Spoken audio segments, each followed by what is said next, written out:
안녕하세요. 저는 사연을 즐겨 듣는 30대 여자입니다. 사연을 듣기만 하다가 이렇게 사연을 보내려고 하니까 두근거리네요. 시작은 좋지 않은 일이지만 결국에 복수에 성공했으니 좋은 일이라고 생각해서 사연을 보내게 되었어요. 저와 비슷한 상황에 놓인 분들께서 혹시나 희망을 버리지 말고 꼭 복수할 수 있도록 모두 좋아요와 구독 한 번씩 눌러주시고 들어주시면 감사하겠습니다. 저희 아빠는 강남에서 크게 고깃집을 하십니다. 저희 아빠가 직접 개발하신 고기 맛으로 주변 사람들에게 인정을 받았죠. 그래서 사람들에게 소문이 났고 강남에서 저희 고깃집을 한 번도 안 와본 사람은 있어도 한 번만 오는 사람은 없을 정도로 그렇게 매니아층이 많은 고깃집이죠. 그런데 그 레시피를 개발한 저희 아빠가 그만 출근길에 교통사고로 돌아가시게 되었습니다. 저는 결혼한 지 3년 차였고 남편 직장 때문에 아빠랑 멀리 떨어져 살고 있었습니다. 대전에서 강남까지 그래도 기차를 타니 1시간 반 만에 오긴 하더라고요. 남편도 저희 아빠가 돌아가셨다는 소식을 듣고 부랴부랴 기차를 타고 올라왔습니다. 차가 막히면 더 늦기 때문에 저는 이렇게 갑자기 저희 아빠가 제 곁을 떠나실 거라고는 정말 생각도 못했습니다. 그런 일이 제 앞에 막상 닥쳐오니까 어떻게 해야 될지 정말 모르겠더라고요.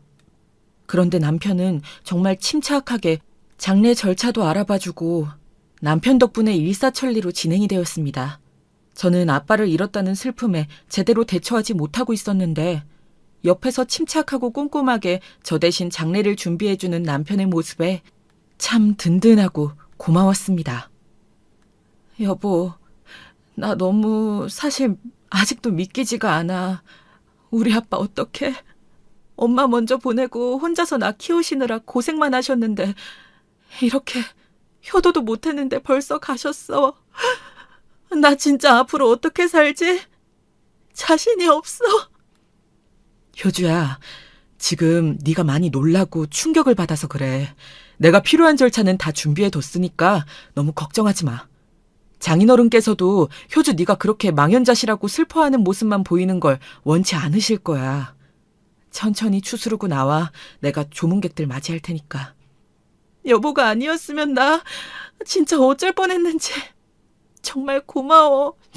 난 아빠를 보내드릴 준비가 아직 안 된 것 같아. 그런 준비가 다 된 사람이 어디 있겠어. 순서 없이 우리도 언젠가는 장인어른과 같은 길을 갈 거야. 다만 조금 일찍 가신 거지. 먼저 가신 장모님이 참 보고 싶으셨을 거야. 그러니 너무 슬퍼하지 마, 여보. 정말 고마워, 여보. 나 여보 봐서라도 힘 내볼게. 나 대신 이렇게까지 해줄 수 있는 사람 정말 세상에 당신뿐일 거야. 그래, 여보. 효주야, 지금은 우리 장인어른만 생각하자. 남편 덕분에 장례를 무사히 치를 수 있었고 저는 혼절할 뻔했던 정신을 다시금 부여잡을 수 있었습니다. 시어머니와 시아버지께서도 와주셔서 자리를 지켜주셨고 저는 인사를 드리고 다시 들어오려고 하다가 우연히 이야기를 듣게 되었습니다. 들어서는 안 될, 아니죠. 꼭 들었어야 할 이야기를. 다행히 들은 거라고 해야겠네요. 예, 새아가 얼마나 상심이 크니. 아이고, 불쌍한 것. 외동이라 형제자매도 없이 하나 남은 사돈어른까지 이렇게 빨리 가시다니. 효주야, 우리가 네 엄마 아빠나 다름없지 않니? 너무 상심 말고 사돈어른 잘 보내드리자. 어머님, 와주셔서 감사합니다. 그 어떤 말보다 더 위로가 되네요. 아빠가 떠나셨지만 저에게는 어머님, 아버님이 계시니까 혼자가 아닌 게 맞네요. 너무 감사합니다. 아빠 잘 보내드리는 데에만 집중할게요. 그래, 아가. 너무 걱정하지 말고. 사돈어른께서는 좋은 곳으로 가실 거다. 먼저 간 사부인가 그동안의 회포를 푸시겠구나. 너한테는 나랑 집사람이 있으니 너무 적적해 하지 말고. 아우, 그나저나 지금까지 한 잠도 못 잔 거 아니냐? 우리가 여기 있을 테니 조금이라도 눈 붙이렴. 그래, 여보. 지금까지 계속 못 쉬고 밥도 못 먹었잖아. 이러다 여보가 먼저 쓰러지겠어. 조금이라도 눈 붙이고 와.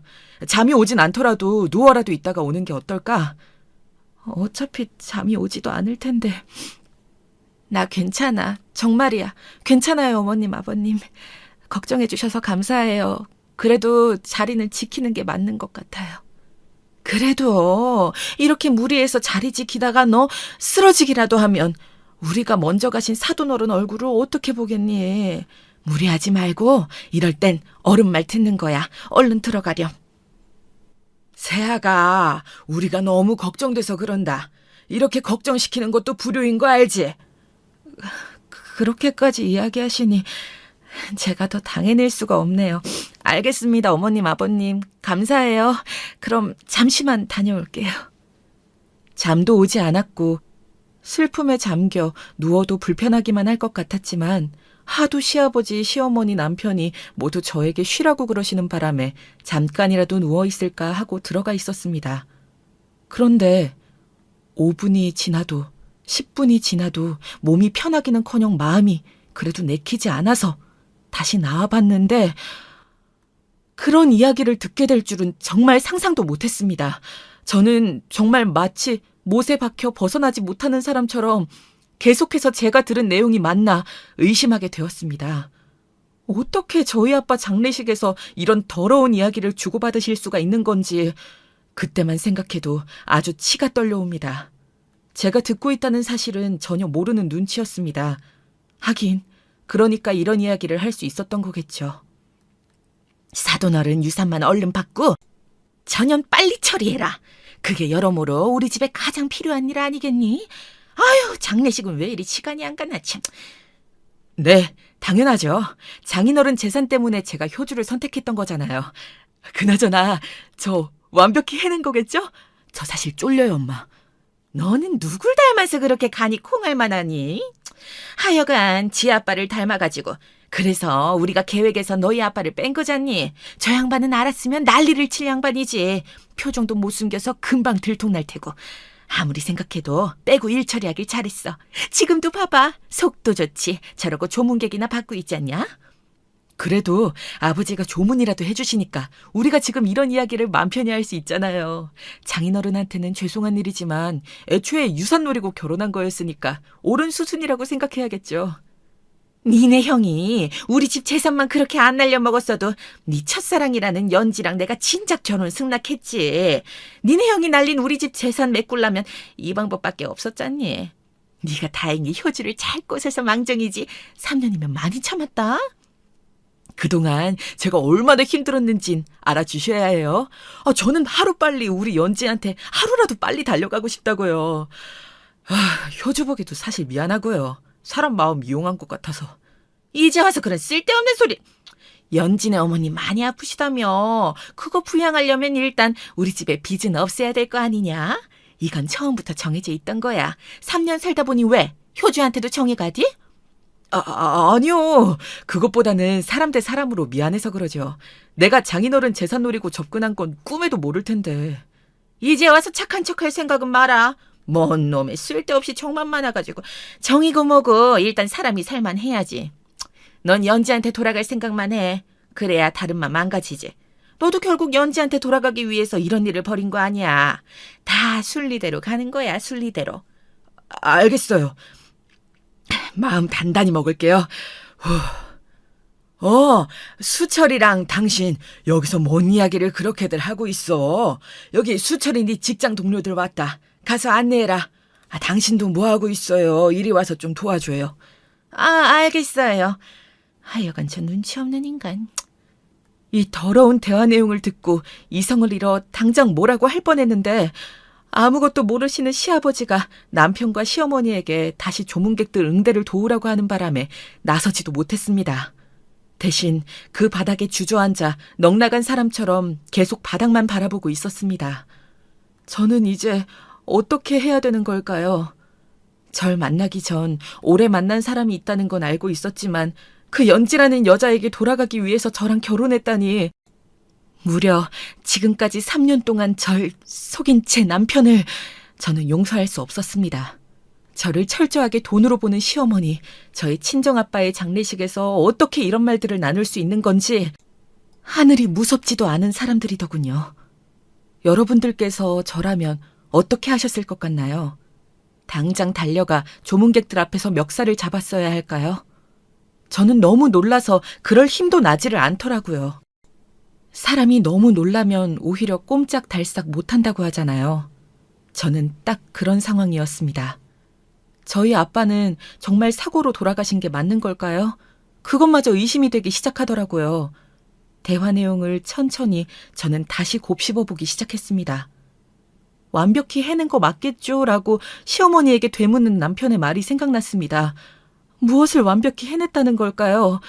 설마 우리 아빠의 교통사고가 우연이 아니라면, 그걸 조작한 거라면 정말 저는 남편을 어떻게 해야 되는 걸까요? 이런 고민을 하고 있는데 검사 사촌 오빠가 조문을 왔더라고요. 그래서 검사 사촌 오빠에게 이 기막힌 일을 털어놓을 수 있었습니다. 검사 사촌 오빠가 그 타이밍에 온 건 아마 억울하게 돌아가신 저희 아빠가 보내신 것 같아요. 그렇지 않고서는 이럴 수 없지 않을까요? 오빠, 와줘서 고마워요. 정말 딱 맞춰 와준 것 같은데 오빠한테 해야 할 이야기가 있어요. 저 정말 어떡하죠? 너무 무섭고 미칠 것 같아요. 그래, 효주야. 며칠 사이에 정말 수척해졌구나. 좋은 곳 가셨을 거야. 할 말이란 게 뭔데? 너 표정이 왜 이렇게 안 좋아? 오빠, 우리 아빠가 억울하게 돌아가신 걸 수도 있어서요. 잠시 이리로 남편이랑 시어머니가 모르게 이야기해야 돼서요. 잠시만요. 와주세요. 뭐? 억울하게 돌아가셨다고? 좀 더 자세히 말해봐. 사고로 돌아가신 게 아니란 말인 거니? 그게 정말이라면 이렇게 가만히 손 놓고 있을 시간이 없어. 얼른 이야기해봐. 힘들겠지만 차분하게 하나하나 놓치지 말고 지금 이 상황에서든 모든 걸 의심하면서 날카롭게 봐야 해. 오빠, 말할게요. 저 사실 사기 결혼 당했어요. 방금 남편과 시어머니가 하는 대화를 우연히 엿들었거든요. 사기 결혼 당했다는 거. 이렇게 우리 아빠 장례식에서 그 사실을 알게 될 줄은 꿈에도 몰랐지만요.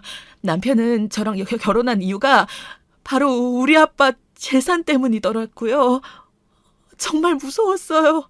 남편이 절 속이고 결혼했다는 게, 아빠 돈을 가로채려고 했다는 게, 시어머니랑 짜고 3년 전부터 계획해온 것 같더라고요. 아직도 온몸이 떨리고 목이 메이네요. 저 이제 어떡하죠? 그게 사실이야? 지금 저렇게 조문객들 맞이하고 있는 저 사람들이? 내가 가만두지 않을 거야.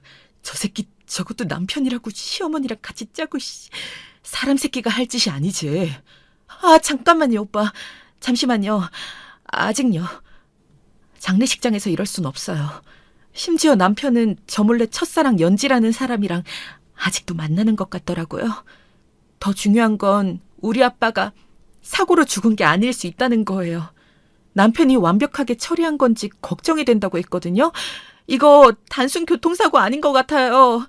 우리 아빠 차 타기 전에 혹시 남편이 무슨 짓을 한 건지 지금 당장 CCTV라도 확인해야 될 것 같아서요.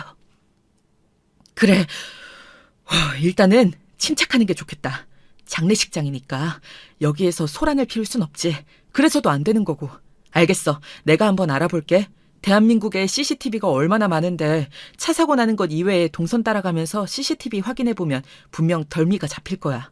단순 교통사고로 처리되면 너희 남편이나 고모부 동선까지 경찰들이 체크하지는 않을 테니까. 맞아요.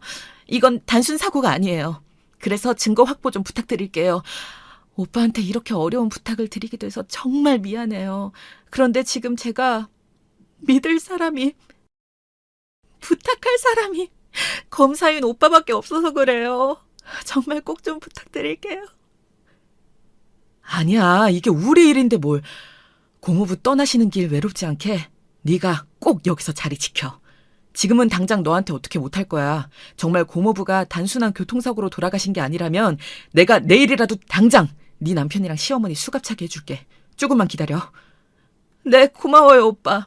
오빠만 믿고 있을게요. 사촌 오빠가 검사여서 정말 얼마나 다행이었는지 모릅니다. 바로 수사 들어가겠다고 이야기해주는데 정말 안심이 되었습니다. 제 옆에서 3년 동안 거짓말로 저를 구워 삶은 남편을 제대로 쳐다볼 자신이 없더라고요. 그래서 다시 쉬는 곳으로 돌아가서 쉬는 척을 했습니다. 제가 이야기를 들었다고 생각하고 혹시나 증거를 인멸하려고 하면 안 되는 거니까요. 악마 같은 무섭고 추악한 시어머니와 남편을 마주한다면 쌍욕이 한 바가지 나오는 걸 막을 수 없을 테니까요. 참고 또 참으면서 그렇게 그날 밤을 버텼습니다. 시아버지는 정말 아무것도 모르는 눈치던데 이런 파렴치한 짓을 시어머니랑 남편이 저지른 걸 알면 얼마나 충격이 크실까요? 듣자 하니 아주버님이 시댁의 재산을 모두 날려먹은 것 같던데 결혼 전이나 후에 저한테는 한마디도 없어서 전혀 몰랐던 이야기였습니다. 정말 명백한 사기가 아닌가요? 게다가 연지라는 그 여자는 대체 뭘까요? 왜 결혼한 사람을... 애초에 저를 선택한 게 돈 때문이라 3년간 남편을 기다린 여자쯤 되려나요. 다른 사람 눈에서 피눈물 나게 하고 과연 둘이 행복할 수 있을까요? 절대 아니겠죠. 제가 절대 그렇게 두지 않을 거니까요. 그렇게 칼 가는 심정으로 버틴 밤이 지나고 다음 날이 밝았습니다. 장례식장에 갑자기 형사분들이 들이닥쳐서 남편과 시어머니를 찾는 겁니다. 그래서 사촌 오빠가 단서를 제대로 잡았구나 싶었죠. 아니나 다를까 형사분들이 이런 말을 하시는 겁니다. 정말 저와 다른 조문객들이 경악할 광경이 펼쳐지게 되었죠. 눈앞에서 수갑을 차는 모습은 머리털 나고 정말 처음 봅니다. 아마 다른 조문객분들도 저와 마찬가지가 아니었을까요? 그곳도 다른 곳도 아니고 장례식장에서요. 철컥철컥 수갑 차는 소리가 들리고 형사님들께서 미란다의 원칙을 이야기하시더라고요. 드라마나 영화에서만 보던 모습을 실제로 보다니요. 이수철 씨 되십니까? 장인어른이신 장호범 씨 살인 교사 혐의로 체포합니다. 당신은 변호사를 선임할 수 있고 묵비권을 행사할 수 있습니다. 그리고 이수철 씨 어머니 양춘자 씨도 살인 교사 혐의로 함께 체포합니다. 역시 변호사를 선임할 수 있고 묵비권을 행사할 수 있습니다. 자, 끌고 가시죠. 네, 참 무서운 세상이네요, 장인어른. 사돈을 죽이다니. 끌고 가겠습니다. 자, 얼른 타세요. 형사님, 저를 체포하시는 건가요? 증거 있어요? 있냐고요? 이게 무슨... 아니, 난 아니에요. 안 죽였다고요. 살인 교사라니. 말도 안 돼요. 세아가 형사님들 좀 말려봐라. 증거가 있으니 이렇게 직접 체포하러 온 거 아니겠습니까? 조용히 서로 가시죠. 두 분 다 지금 하시는 말씀은 모두 법정에서 불리하게 작용할 수 있습니다. 결국 이게 진실이었구나. 여보가 어떻게... 우리 아빠를... 어머님이 어떻게 우리 아빠를 죽이실 수가 있으세요? 교통사고로 위장한 살인이었다니요? 말도 안 돼. 이게 어떻게 진실일 수가 있는 거죠? 저는 정말 저의 두 눈을 의심할 수밖에 없었습니다. 남편과 시어머니가 형사님들한테 끌려나가는 걸 지켜보고 있던 저는 뒤따라 나온 시아버지와 눈이 마주치며 어떻게 된 일이라고 묻는 시아버지께 아무 말도 할 수가 없었습니다. 저도 궁금하니까요. 어떻게 이 모든 일이 진실일 수 있는 걸까요? 때마침 검사 사촌 오빠가 와서 상황 설명을 해주더라고요. 세아가 이게 대체 무슨 일이니? 우리 집사람이랑 수철이가 사돈 어른을? 그건 정말 말도 안 되는 이야기잖니. 어떻게 형사들이 와서 이렇게 데려갈 수가. 나만 이 상황이 이해가 안 되는 거니? 뭐 아는 거 있니? 있으면 얼른 얘기해 주렴. 아버님, 그게... 저도 어떻게 된 일인지 이게 정말 진실이라니 저도 믿기지가 않아서요. 효주야, 방금 연행되었다는 소식 듣고 달려왔다. 생각보다 형사들이 더 빨리 움직여줘서 법정에서 진술 가능하지?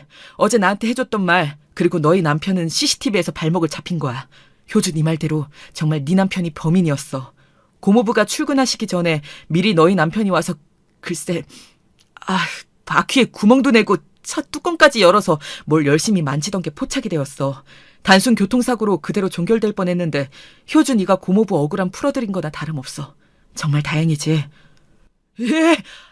그게 무슨 소리입니까? 왜 우리 아들이 사돈어른 차에 대체 무슨 짓을 했다는 겁니까? 예? CCTV에 정말 찍힌 거 맞아요? 네, 안타깝지만 그게 사실로 드러나서 오늘 긴급하게 형사님들이 연행해 간 것입니다. 이건 엄청난 계획범죄예요.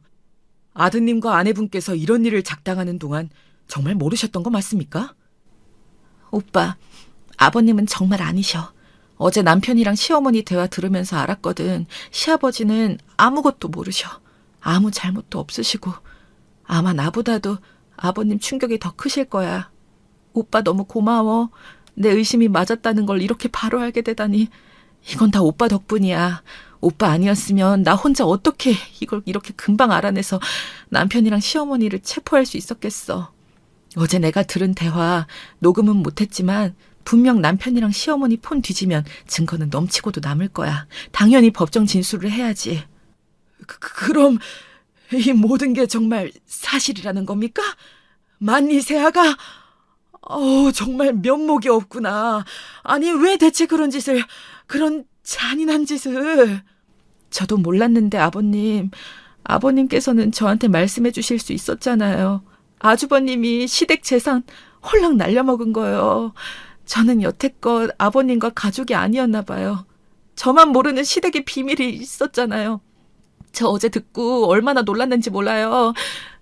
그 날려먹은 재산 때문에 우리 아빠 재산을 노리고 수철 씨가 저한테 일부러 접근한 거였다고요, 아버님. 저는 이제 어떻게 살아가야 할까요? 어떻게 살 수 있을까요? 사고뭉치 그 녀석 때문에 우리 집 재산이 싹 다 날아간 건 사실이다. 세아가 미리 말 못해서 정말 미안하구나. 사실 알고 우리 수철이랑 결혼한 줄 알았는데 그게 아니었더구나. 그래서 세아가한테 우리 집에 대해 제대로 말해줘야 되지 않겠냐고 했더니 수철이랑 집사람이 극구 말리더구나. 알아서 좋을 건 하나도 없다면서 말이지. 그랬어도 내가 너한테만큼은 이야기해줬어야 하는데 정말 미안하구나. 이미 늦었잖아요, 아버님. 상황을 보세요. 그것만 제가 알았어도 수철 씨한테 넘어가는 일은 없었을 거예요. 수철 씨가 저희 아빠를 죽게 만드는 일도 없었을 거고요. 지금 일어난 거 우발적인 것도 아니고 철저히 계획된 살인이잖아요. 내가 그동안 정말 잘못했구나. 내가 대신 사과하마. 정말 미안하다, 세아가.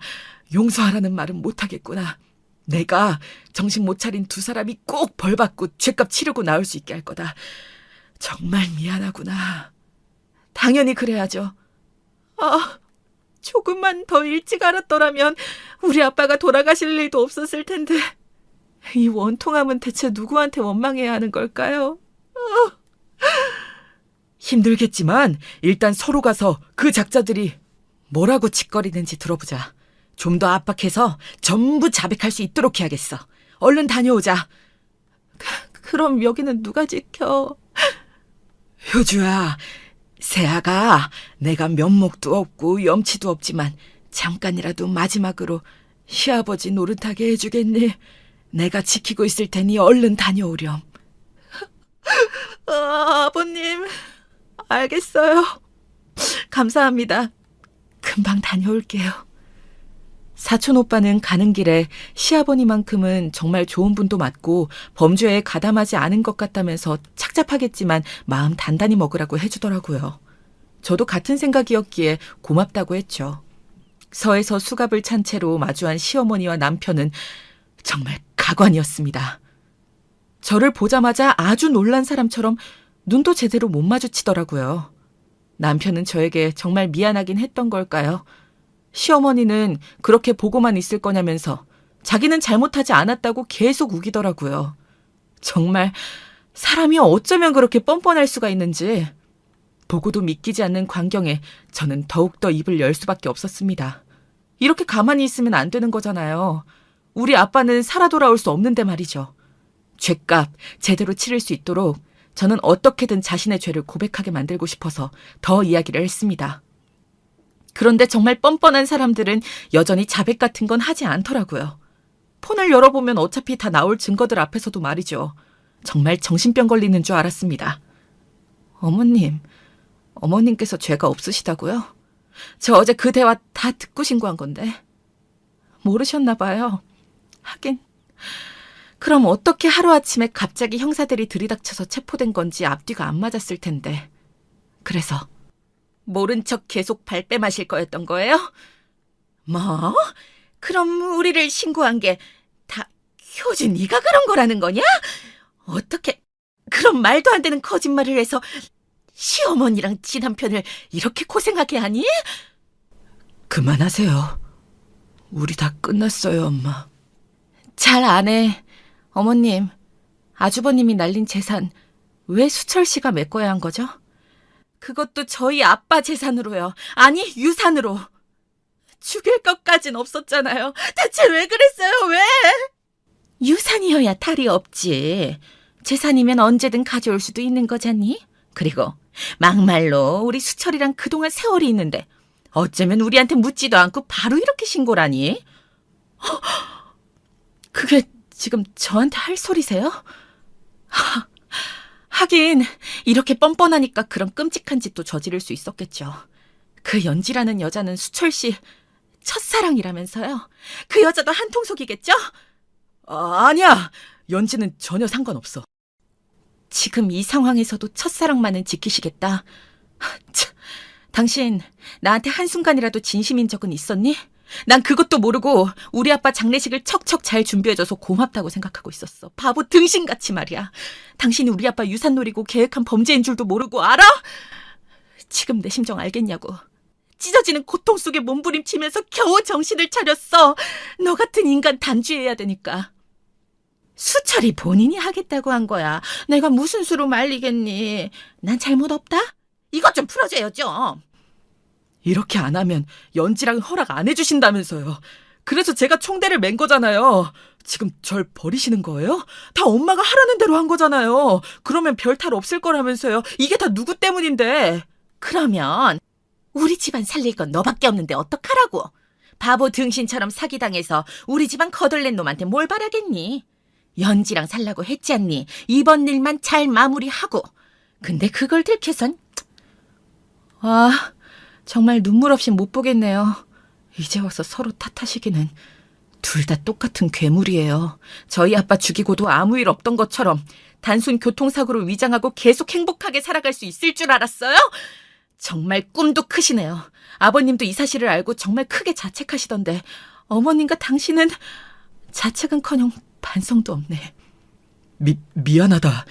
지금 와서 어떤 변명도 다 안 통하겠지만 너한테 100% 거짓된 마음은 아니었어. 장인어른한테 그런 짓 한 건 정말 미안해. 나도 방법이 없었어. 지금 다 내가 시켰다는 거냐? 무슨 다 수철이 이놈이 알아서 단독 범행을 한 거라고요. 난 아무 잘못이 없어요. 이것 좀 풀어줘요. 통화 기록이랑 카톡 내용 보면 다 밝혀지실 텐데 이제 좀 그만하시죠. 추악해요, 어머님. 그리고 당신 그런 말 다 소용없어. 연지인지 뭔지랑 그렇게 살고 싶었니? 선처 따위는 없어. 평생 감옥에서 썩어. 두 모자가 아주 오붓하게 말이야. 다른 사람 폰을 보다니. 이건 불법 아니니? 어머 얘 좀 봐라. 내가 뭘 그렇게 잘못했다고 그러니? 내가 감옥을 왜 가? 어? 난 말한 것밖에 없어. 행동은 다 수철이가 있다니까. 정말 미안해. 엄마가 그렇게 하라고 하셨어도 내가 하지 말았어야 했는데 나도 장인어른 재산에 눈이 멀었던 건 사실이야. 그리고 범죄를 저질렀지. 이제 다 끝난 것 같다. 날 용서하지 마. 미안해. 평생 죗값 치르면서 살아. 얘 좀 봐라. 난 아무 잘못이 없다고. 너희 아빠 돌아가신 건 안타깝지만 그게 우리 잘못은 아니라고 몇 번을 말하니 우리 수철이가 그랬든 아니든 난 모른다니까. 자기는 죄가 없다며 발악하는 시어머니를 뒤로하고 슬퍼 보이는 가식적인 남편의 표정을 뒤로하고 저는 다시 아빠의 장례식장으로 갔습니다. 아무것도 모르고 남편에게 고마워했던 제가 정말 바보 멍청이 같더라고요. 어떻게 이런 일이 있을 수 있을까요? 아빠께서 저한테 그 대화를 엿듣게 하신 건 아닐까요? 정말 억울해서 더는 속지 말라고 말이죠. 검사 사촌 오빠 덕분에 수월하게 남편과 시어머니를 벌할 수 있었지만 아직도 저는 그때 그 일만 생각하면 숨도 잘 쉬어지지가 않습니다. 가족끼리, 아니 가족을 빙자한 사기에 살인까지. 죄질이 정말 나쁘잖아요. 저희 아빠가 다시 살아 돌아오실 수만 있다면 어떤 짓이든 할 수 있는데 세상에는 우리 아빠를 다시 살려낼 방법이 없습니다. 여러분이 저라면 어떻게 하실 건가요? 죄인들은 감방에 가서 죗값을 치르고 있습니다. 시아버지는 봉사단체에 들어가서 없는 듯 살고 있고요. 저는 아빠의 고깃집을 이어받아서 아빠의 빈자리가 티나지 않게 열심히 일상을 살아가고 있습니다. 시어머니가 남편에게 살인을 사주하는 내용이 다 밝혀졌거든요. 카톡도 참 착실히 주고받았고요. 남편은 우리 아빠를 사고사로 위장하기 위해서 어떻게 계획하고 실행할지 낱낱이 시어머니한테 보고했거든요. 그 증거가 그대로 있는데 어떻게 끝까지 자기는 죄가 없다고 할 수가 있는지 뻔뻔한 시어머니에 또 한 번 놀라게 되었습니다. 저는 도저히 안 되겠어서 남편의 첫사랑이라는 연지라는 그 여자를 수소문했습니다. 수소문해서 찾아갔죠. 남편과 시어머니의 파렴치한 범죄와 본인 때문에 우리 아빠가 억울하게 돌아가셨다는 이야기를 하기 위해서였습니다. 죗값도 치르고 있고 그런 남자를 사랑한 것을 평생 후회하게 만들어주고 싶기 때문이었죠. 유현지 씨, 혹시 저 아시나요? 제가 이수철 씨랑 3년간 살았던 사람이거든요. 잘 알고 있어요. 저한테는 무슨 일로 찾아오신 거죠? 혹시 수철 씨한테 무슨 일 생긴 건가요? 저는 수철 씨한테 뭘 요구하거나 하진 않았어요. 뭘 묻고 싶으신 건진 잘 모르겠지만. 그걸 정말 몰라서 물어요? 정말 모르는 거야 아니면 모른 척 하는 거야. 이수철 씨랑 시어머니가 감방에 있는 거 정말 몰라요? 그럼 말해줘야겠네. 이수철, 살인자야. 그렇게 만든 사람은 바로 당신이고 알아요? 그래서 계속 연락이 안 되었던 거군요. 저는 정말 몰랐어요. 수철 씨가 아내분이랑 헤어지고 다시 올 때까지 기다려달라고 해서 그렇게만 하고 있었고, 저는 보시다시피 저희 아픈 엄마 간호하느라 한시도 허투루 쓸 수 없는 사람이라고요. 수철 씨 얘기하시러 온 거면 얼른 하고 가세요. 살인자라니. 아무리 화가 나셨어도 정말 무례하시네요. 생사람 잡는 것도 정도가 있는 거죠. 그리고 당신보다 제가 더 좋으니까 만날 수도 있는 거죠. 뭐라고요? 정말 뻔뻔하기 그지없네. 철판 제대로 깔았네요. 하긴 그러니까 불륜을 3년 동안이나 하셨겠지만 그래서 지금 자꾸 몰랐다고 하시는데 내가 그걸 믿을 것 같아요? 그리고 몰랐다고 계속 말하면 있던 죄가 없어진다고 생각하시는 건가요? 이수철이 당신 때문에 우리 아빠를 죽였는데 그것도 발뺌할 거예요? 그냥 모르면 끝이라고 말할 수 있어? 3년간 유부남이랑 그렇게 만난 건 아픈 엄마 앞에서 떳떳하시고. 여기 병원에서 이러시면 어떡해요. 나가서 이야기해요, 우리. 잘못했어요. 일단 나가요, 네? 제발, 제가 잘못했다고요. 아니요, 전혀요. 여기서 뻔뻔한 유현지 씨 민낯을 병원 사람들도 알아야죠. 그리고 이런 유현지 씨 어머님께서도 창피 좀 당하셔야 하고요. 딸이 유부남을 만나는 걸 알고도 가만히 놔둔 건 잘한 짓인가요? 네? 대답 좀 해보세요. 대답 좀 해보시라고요. 남의 병원에서 이러시는 건 정말 아니죠. 제가 잘못했다고요. 그러니까 제발 그만. 내 남편 이수철이 여기 있는 유현지 씨랑 3년 동안 바람을 피우고 바람 피운 걸로 모자라 둘이 살겠다고 우리 아빠를 죽였어요. 지금 감방에 가 있고요. 그런데 몰랐다고 발뺌을 하네요. 병원 사람들, 이리 좀 와보세요. 이런 년을 제가 그냥 가만히 두는 게 맞을까요? 드라마보다 더 드라마 같은 일이 바로 여기 지금 일어나고 있다고요. 그러자 병실에 있던 사람들이 수군거리면서 남편의 내연녀와 내연녀의 엄마를 욕하기 시작했습니다. 어떻게 그럴 수 있냐면서 말이죠. 세상이 말세라고 무서운 모녀였다면서요. 유부남이랑 불륜을 하게 두는 엄마가 어디 있냐면서 제정신이 아니라고. 그런 이야기들이 점차 소리가 높아졌고 남편의 내연녀는 병실을 뛰쳐나갔습니다. 견디기 힘들었겠죠. 그 모욕을 참기 힘들었겠죠. 그런데 그 정도 각오도 안 하고 유부남을 만나면 안 되는 거겠죠. 저는 온 병실을 돌아가며 저에게 있었던 일들을 모두 말하고 다녔습니다. 이 병원에서 더 있을 수 없게 만든 거죠. 남편의 내연녀가 사는 곳에도 찾아가 소문을 냈습니다. 제가 겪은 이 고통을 그대로는 아니더라도 어떻게든 느끼게 해줬어야 했으니까요. 이렇게라도 해야 했습니다. 안 그러면 정말 미칠 것 같았거든요. 여기 부녀회장님 되시죠? 저는 여러분들의 이웃인 유현지 씨 관련해서 드릴 말씀이 있어서 찾아왔습니다. 제 남편과 3년 동안 바람을 피운 불륜 여인 유연지 씨가 나몰라라하고 뻔뻔하게 잘 살고 있는 것 같아서 도저히 못 참겠어서 이렇게 찾아왔어요. 제발 제 사연 좀 들어봐 주세요. 멀쩡히 잘 살아계신 저희 아빠를 제 남편이 죽였거든요. 바로 유연지 그년 때문에요. 그런데 여전히 자기는 모르는 일이라고 발뺌을 하네요. 어쩌면 이렇게 뻔뻔할 수가 있죠? 그러자 남편의 내연녀와 한 동네에 사는 사람들이 수군거리기 시작했고 유연지 씨에 대한 여론은 급격하게 안 좋아졌어요. 이 동네에서도 살지 못하고 이사를 가게 되었죠. 당연히 그래야 하고요. 저는 이사를 간 곳까지 찾아내서 반드시 또 이 이야기를 전하려고 합니다. 피말려서 못 살게 굴 거예요. 그런 처절한 복수를 해서라도 남편과 내연녀 유연지 사이를 갈라놓을 생각이었죠. 이렇게 하고 나니 그래도 이전보다는 더 통쾌하고 속이 시원해지더라고요. 물론 죽은 우리 아빠가 다시 돌아올 수는 없지만 이 정도 복수는 당연히 해야 하는 거라고 생각합니다. 또 다른 더 좋은 방법의 복수가 있을까요? 좋은 아이디어가 있다면 댓글로 알려주세요. 참고하도록 하겠습니다. 그리고 남편의 수감 생활이 힘들도록 이 파렴치한 짓을 수감자들끼리도 알 수 있게 저희 검사 사촌 오빠의 힘을 조금 빌렸습니다. 같은 감방에서 소문이 다 나서 남편은 얻어 터지고 괴롭힘을 당하고 있다는 소식을 들었습니다. 정말 지옥 같은 감옥 생활을 하길, 절대 먼저 나오는 일이 없길 바라고 또 바라고 있습니다. 저는 아빠의 가게를 물려받아서 일을 하는 게 생각보다 더 잘 맞아서 이번에 가게를 더 확장할 준비를 하고 있습니다.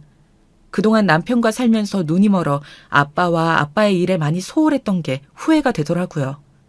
제가 더 열심히 할수록 하늘에서 저희 아빠가 계속해서 응원해 주시고 계시겠죠? 그래서 그런 마음으로 더 열심히 노력하고 있습니다. 사촌 오빠는 너무 일만 하지 말고 정말 괜찮은 사람을 소개해 줄 테니 만나보라고 합니다. 만나게 해줄 사람도 사촌 오빠랑 같은 검사라고 하더군요. 하지만 지금은 아직 때가 아니라고 생각하고 저는 아빠의 고깃집을 더 키우는 데만 집중하고 있습니다. 저와 정말 인연이라면 제 마음이 다시 열릴 때 그때도 만날 수 있지 않을까요? 지금은 그저 아빠에게 그동안 못해드린 시간을 속죄하면서 살고 있어요. 여러분들, 제가 지금 잘하고 있는 거겠죠? 정말 괘씸한 시어머니도 감옥에서 제대로 벌받고 있을 거라고 저는 강하게 믿고 있습니다. 그래야 맞는 거잖아요. 그래야 이 세상이 공정한 것이겠죠. 여러분, 저의 이야기를 들으시면서 어떤 생각들이 스쳐가셨나요? 저는 아직도 저희 아빠 장례식장에서 들었던 남편과 시어머니의 이야기만 생각하면 밥도 넘어가지 않습니다. 제가 그때 그 대화를 들었기에 지금의 상황이 펼쳐졌다고 생각합니다.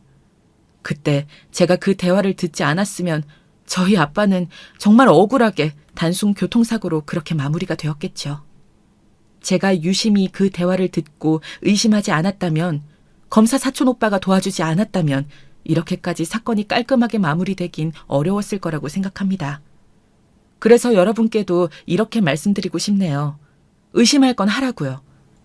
그렇게 조언해드리고 싶습니다. 의심은 여러분들께서 성장하고 발전하는 지름길이 될 수 있습니다. 우리는 모두 완벽하지 않습니다. 때로는 우리가 믿는 것이 틀렸을 수도 있습니다.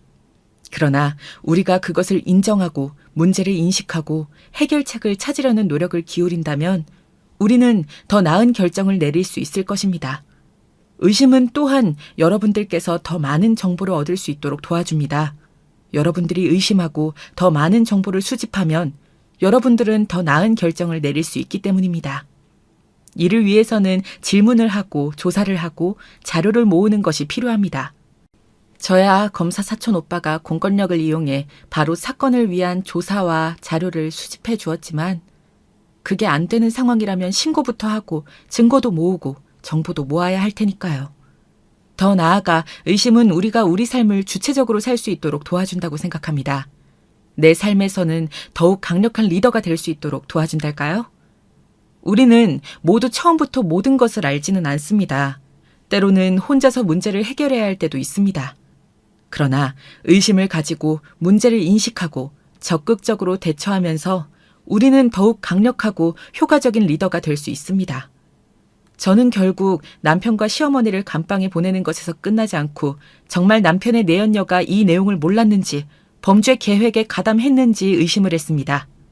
끝까지 의심했고 찾아갔기에 내연녀에게 남편과 저 몰래 3년간 불륜을 저지른 것에 대해 온 사람들에게 소문나게 얼굴도 못 들고 다니게 할 수 있었죠. 저는 그런 복수를 하는 힘이 그런 의심 하나도 놓치지 않으려는 처절한 마음에서 왔다고 생각합니다. 여러분, 냉철해지셔야 합니다. 모든 것을 의심하고 정말 그냥 넘어가서는 안 됩니다. 어떤 이야기라도 어떤 단서라도 그냥 여러분에게 닿는 것은 아닐 것이기 때문입니다. 의심은 또한 여러분들이 더욱 경계심을 가지도록 도와줍니다. 우리는 모두 인간이기 때문에 때로는 우리의 판단력이 흐려질 수 있습니다. 의심을 가지고 경계심을 가지면서 우리는 더욱 현명한 결정을 내릴 수 있습니다. 마지막으로 의심은 여러분들과 제가 더욱 성장하고 발전하는 데 도움이 된다는 것입니다. 우리는 모두 완벽하지 않습니다. 때로는 우리가 가진 생각이나 믿음이 틀릴 수도 있습니다. 그러나 의심을 가지고 더 많은 정보를 수집하고 문제를 인식하면서 우리는 더 나은 결정을 내릴 수 있을 겁니다. 결국 의심은 저와 여러분들이 더 나은 결정을 내리고 더욱 성장하고 발전하는 데 도움을 줄 수 있는 능력입니다. 우리는 모두 완벽하지 않기 때문에 의심을 가지면서 더 나은 결정을 내리도록 노력하십시오. 저의 사연이 여러분들에게 이런 복수도 가능하다는 것도 알려드리면서 또 정의가 있다는 것을, 정의가 노력하면 승리할 수도 있다는 것을, 작은 것도 그냥 지나치지 않고 의심하면 길이 열린다는 것을 꼭 말씀드리고 싶습니다. 길고 긴 사연 들어주셔서 너무 감사드립니다. 제게 더 좋은 복수 방법이 있거나 한다면 댓글로 남겨주세요. 저의 행보를 응원한다는 댓글도 달아주시면 정말 큰 힘이 될 것 같아요. 여러분들께서 저라면 어떻게 하셨을지도 한번 들어보고 싶고요. 이렇게 사연을 통해 여러분들과 잠시라도 연결될 수 있어서 행복했습니다. 감사합니다. 모두 좋은 한 주 보내시고요. 사연 들어주셔서 감사합니다. 안녕하세요. 저는 40대 초반을 갓 넘긴 여성입니다. 흔히 결혼은 지옥이라는 말이 있던가요? 결혼 전엔 그 말을 결코 믿지 않았었는데 이제는 무엇을 의미하는지 알게 되었네요. 천국과 지옥으로 갔던 제 파란만장한 결혼 생활 이야기. 허심탄회하게 들려드릴까 합니다. 부디 끝까지 들어주셨으면 좋겠어요. 저는 현재 지방에서 작은 카페를 운영하고 있어요. 카페를 운영한 진 10년 정도 되었는데 남편을 만난 것은 바로 카페를 시작했을 당시였습니다. 초보 사장으로서 이리 뛰고 저리 뛰며 바쁘게 하루하루를 보내고 있던 시기였죠. 내 힘으로 자금을 모아 30대 초반엔 꼭 나만의 카페를 열겠다는 빛나는 포부를 가지고 열었지만 실제 운영하는 건 생각만큼 쉽지 않아 매일매일 고생길이었어요. 그런데 그때 당시 남편이 저희 카페가 있는 건물에 작은 회사에 다니고 있었어요. 보통 그 회사에 다니시는 분들은 1층에 있는 저희 카페를 자주 애용하곤 했기에 처음엔 남편도 그중 한 사람일 거라고 생각했죠. 왜냐하면 유난히 저희 카페를 자주 찾았거든요. 그런데 어느 날 갑자기 대시를 하더라고요. 카페 냅킨에 자기 전화번호를 쓴 후 그것을 조심스레 제 쪽으로 밀더니 남자친구 없으시다면 연락주세요 하고 말한 후 쏜살같이 도망갔습니다. 다 큰 성인 남자가 귓불까지 빨개져 더듬더듬 말하는 모습이 얼마나 웃기고 한편으론 얼마나 귀여웠는지 모릅니다. 저는 그 모습에 반해 남편에게 바로 연락을 취하게 되었고 그렇게 알콩달콩한 연애를 시작하게 되었어요. 카페가 완전히 자리 잡는 1년 동안 남편은 다방면에서 저를 도와주었어요. 바쁜데 어떻게 왔어요? 혼자 마감하느라 외롭잖아요. 같이 하면 좋죠. 남편의 회사가 당시 바로 위층이었기 때문에 퇴근 후에도 카페에서 저를 기다리다 마감할 때 같이 마감 정리를 한다든지 하는 식으로 도와주었는데 그땐 그게 그렇게 고마웠어요. 저 사람도 회사 업무에 치여 고단하고 힘들 텐데 그럼에도 늘 제 일이라면 두 손 걷고 나서는 모습이 너무 듬직해 보였거든요. 그렇게 사람의 한 단면만을 보고 저는 2년 정도 연애 후 남편과 바로 결혼 이야기를 나누게 되었어요. 그리고 그때 드디어 남편의 시부모님도 남편도 저희 부모님을 뵙게 되었죠. 이때 남편의 부모님, 특히 시어머니는 제가 생각했던 분위기와는 완전히 달랐는데요. 저희 집 재산 수준이나 이런 것들에 무척 관심이 많으시더라고요. 시어머니가 유독 반응한 부분은 저희 부모님이 시골에 사신다는 점이었습니다. 아니, 그러니까 부모님이 시골 깡촌에 사신다고? 깡촌은 아니고요. 그게 그 말이지 뭐니? 난 듣도 보도 못한 이름인데 어머머 세상에 어떻게 그런 곳에 사신다니 불편하지도 않으신가? 근데 시골 그런 구석에 사신다면 돈 나올 구석은 없겠구나. 너 결혼할 때 돈 얼마 갖고 올 거니? 친정에서 얼마나 지원해 주신대니? 네? 사람이 너무 당황스러우면 오히려 할 말을 멈추고 되묻게 되더라고요. 대놓고 얼마 지원해 줄 거냐 묻는 말에 저는 제가 모아놓은 자금의 1,000 정도 보태주신다고 솔직하게 말씀드렸습니다. 그랬더니 바로 시어머니 표정이 험악해지더라고요. 그러면서 혼잣말로 다 들리게 중얼중얼 거리시더라고요. 이거 큰일 났네, 큰일 났어. 카페도 문이 쬐끄만해서 근근히 먹고 사는 수준이겠더만. 내 아들 등골 휘어지겠네, 휘어지겠어. 아유, 이제 와서 반대할 수도 없고 말이야. 집이 그래도 좀 살아야 봐줄만 할 텐데. 시댁이 뛰어나게 부유하다면야 저도 할 말이 없겠어요. 그런데 시댁은 그저 서울에 사는 평범한 중산층 가정이었어요. 시어머니는 작은 사업체를 운영하시는 시아버지 옆에서 평생을 가정주부로 사신 분이셨고요. 그러니 저도 슬슬 화가 나더라고요. 어머님, 초면에 말씀이 너무 지나치신 것 같은데요.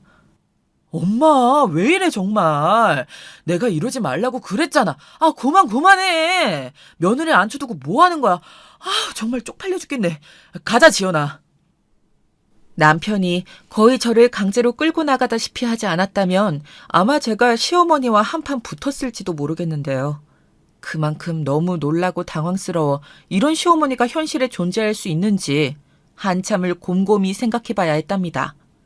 사실상 시어머니 이야기는 오늘 사연의 하이라이트나 다름없으니 이 이야기는 기회가 된다면 나중에 자세히 들려드리는 걸로 하고요. 먼저 결혼 전 진행되었던 상견례부터 말씀드릴게요. 저희 엄마와 아빠는 당시 시골에서 시부모님께서 직접 서울에 잡아놓은 상견례 장소까지 차를 몰고 올라오셨어요. 아무래도 장기간 운전을 한지라 엄마와 아빠 모두 피곤하신 상태였을 텐데도 첫째 딸 시집 보낸다 생각하니 그저 떨리는 마음뿐이라며 저를 다독여 주셨어요. 딸만 둘 있는 저희 집에서 제가 처음 시집을 가는 거였거든요. 엄마는 너무 긴장을 해서 그런지 곱게 하신 화장마저 살짝 들뜨셨더라고요. 그런데 그런 엄마와 아빠의 얼굴을 처음 본 시어머니의 첫마디가 너무나 무례했습니다. 아니, 안색이 왜 그러세요? 하얗게 질린 게 꼭 달걀 귀신 같으시네. 설마 서울까지 직접 운전해 오셨어요? 이런 날에 돈 아끼지 마시고 택시라도 잡으시지. 아이고. 단순히 걱정이라기보단 정도가 지나친 말이었는데요. 찌푸러지는 제 인상과는 달리 엄마는 당황해하지 않으시고 오히려 여유로운 미소로 화답하셨어요. 저희가 어제 너무 떨려서 잠을 설쳤더니 안색이 좀 그런가 봐요. 걱정 감사합니다, 사부인. 그나저나 우리 지연이를 이런 좋은 집안에 시집 보내게 돼서 너무 마음이 놓이네요. 사부인은 지연이 말 맞다나 너무 고우세요. 굽긴요. 쭈글쭈글해져서 영 보기 싫은 외모인데요. 어쩐지 시어머니 말투는 툴툴거리는 말투였고 덕분에 분위기는 불편하게 가라앉아 버렸습니다. 그러다 시골에 대한 이야기를 하며 그 분위기를 더 냉수 끼얹듯 가라앉히시더라고요. 그나저나 제가 아들한테 살짝 듣기론 시골에 사신다고 들었는데 오시기 힘드셨겠어요. 근데 거기 살만은 한가요? 여기처럼 인터넷도 안 터질 거고 여러 가지 불편하실 텐데 그런 촌구석에 있으면 심심하지 않아요? 아기는 없고 궁금해서 여쭤보는 거예요. 에? 아니에요. 저희는 한평생 도시에서 일만 하며 살아 그런지 여기가 더 한적하고 마음이 좋아요.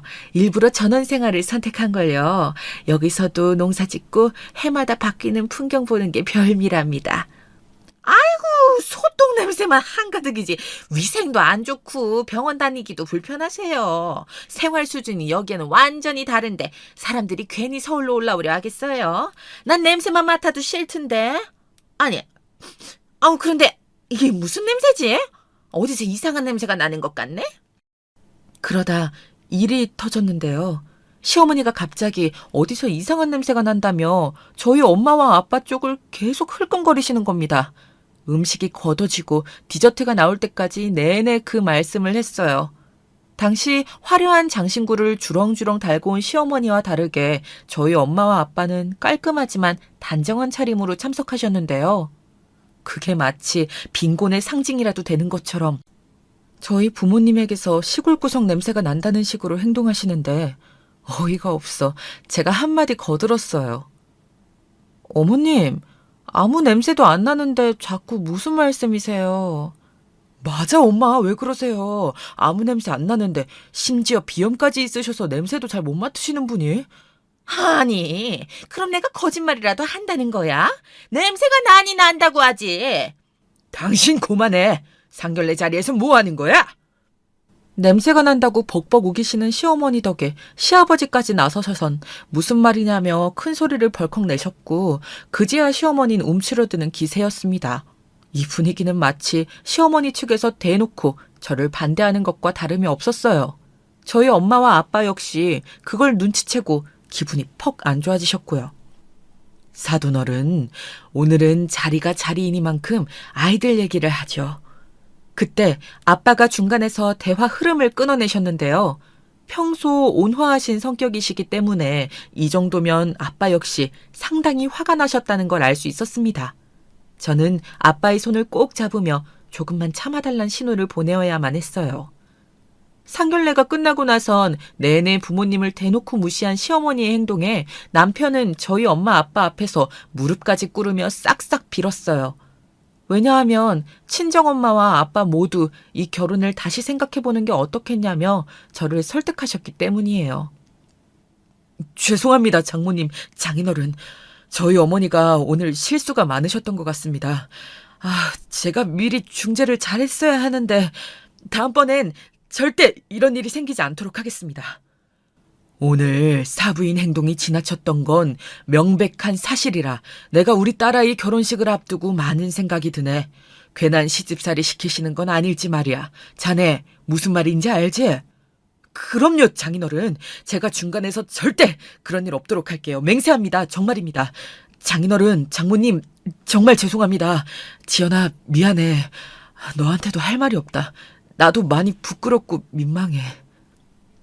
솔직히 상견례에서 시어머니가 보인 발언과 행동에 저도 결혼을 다시 한번 생각해봐야 하나 많은 고민이 들었지만 남편이 엄마와 아빠가 시골에 내려가신 후에도 제 마음이 혹여나 바뀔까 싹싹 빌었기에 저는 좀 더 이 사람을 믿어보기로 했습니다.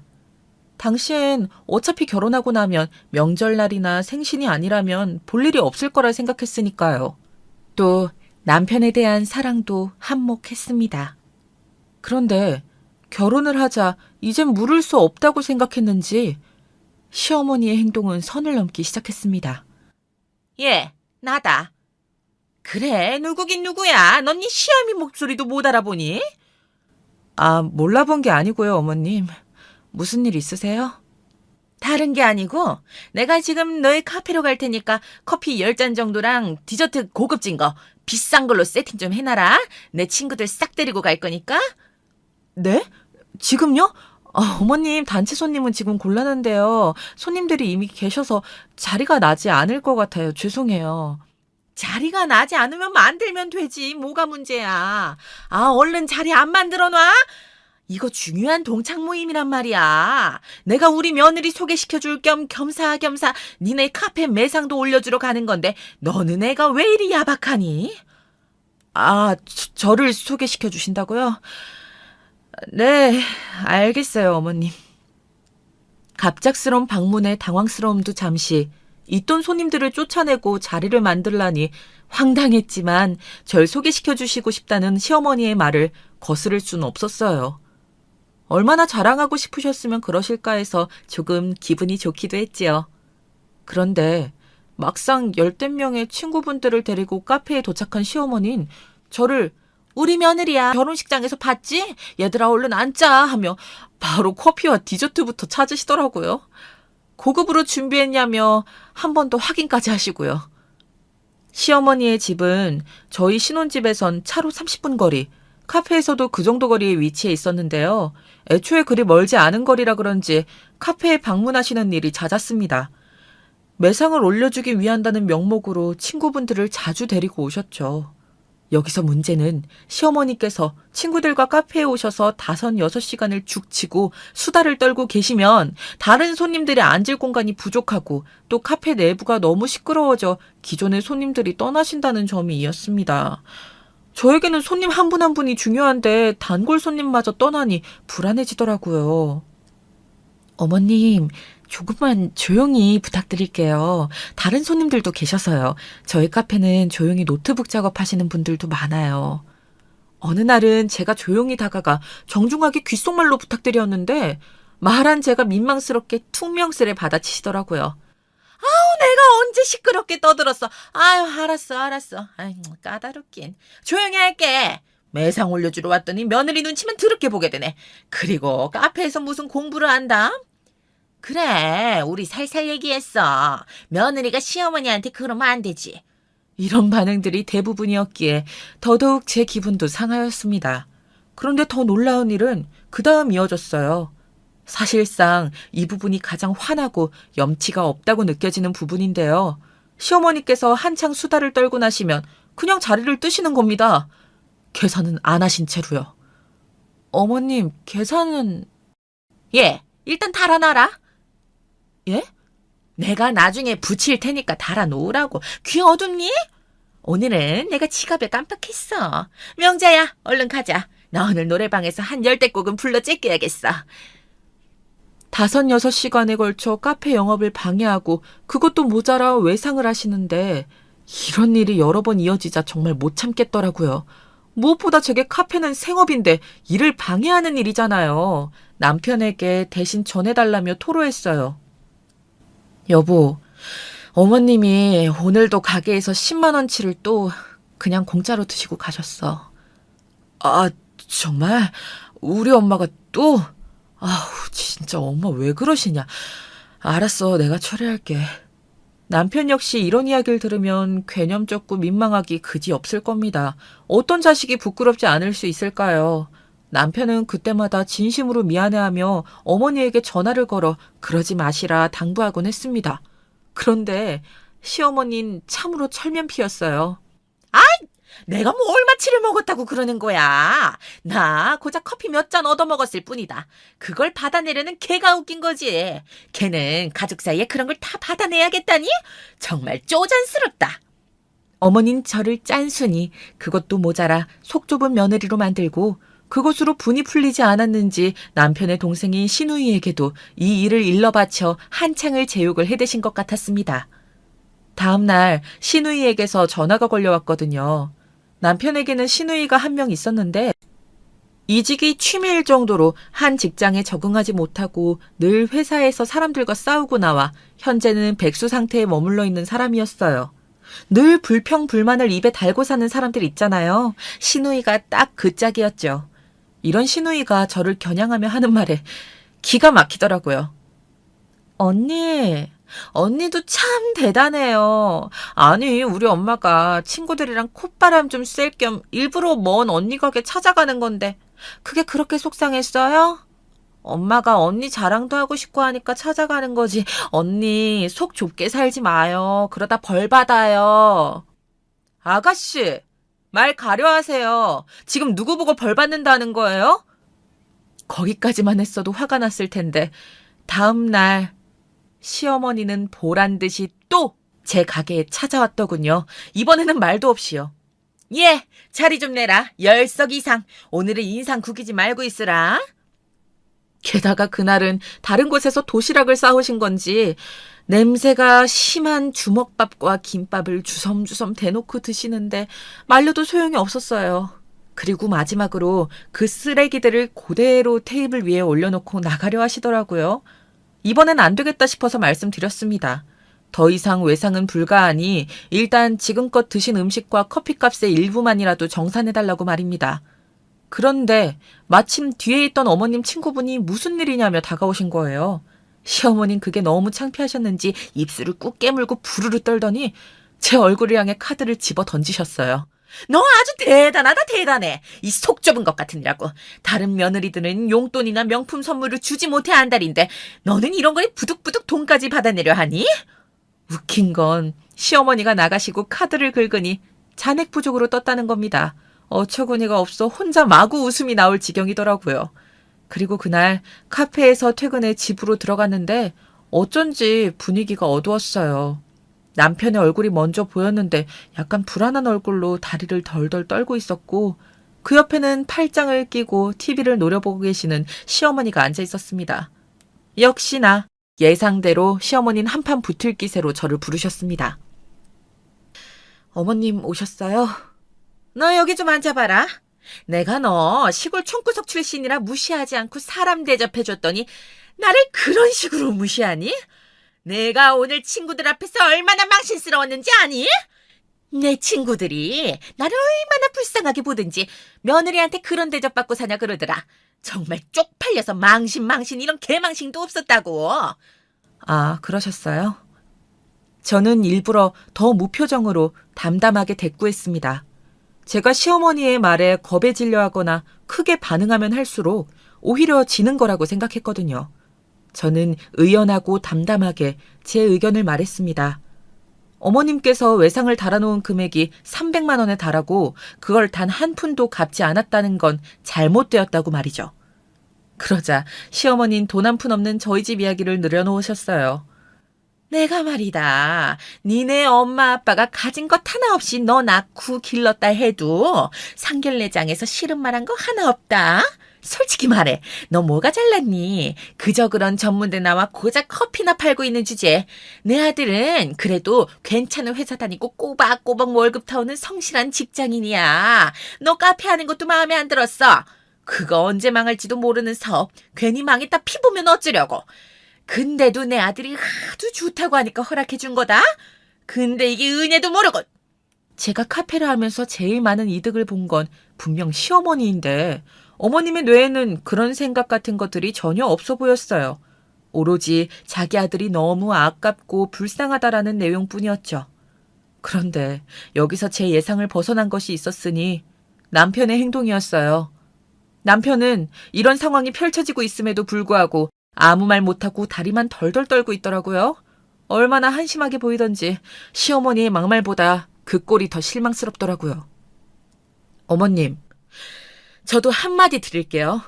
다른 건 몰라도 저희 집 이야기는 꺼내지 말아주세요. 저희 어머니 아버지 가진 거 하나 없으신 분 아니고 저한테 정말 좋으신 것들만 물려주신 분이에요. 그리고 저희 카페 매상 괜찮았으니 앞으로 오지 않으셔도 될 것 같아요.